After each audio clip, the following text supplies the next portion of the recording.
రాజన్న సిరిసిల్ల జిల్లా మల్కపేట గ్రామంలో రైతులు ధర్నా నిర్వహించారు. 20 రోజులవుతున్నా ప్రభుత్వం వడ్లు కొనుగోలు చేయటం లేదని రైతులు ఆరోపిస్తున్నారు. అకాల వర్షానికి ధాన్యం తడిసి ముద్దవుతుందని అన్నదాతలు ఆగ్రహం వ్యక్తం చేస్తున్నారు. వెంటనే వరి ధాన్యం కొనుగోలు చేయాలని రైతులు డిమాండ్ చేస్తున్నారు.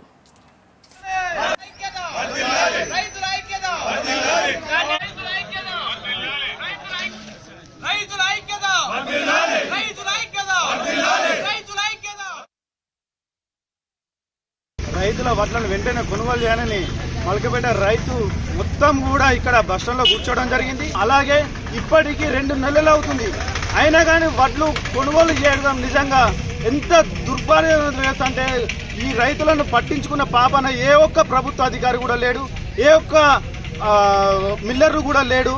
అసలు ఈ ప్రభుత్వం మిల్లర్లకు కొమ్ము కాస్తుందని మేము భావిస్తున్నాం. రైతుల బాధలను తీర్చకుంటే మాత్రం మేము పెద్ద ఎత్తున మేము కలెక్టర్ ఆఫీస్కు ధర్నాగా వెళ్లే ప్రయత్నిస్తాం.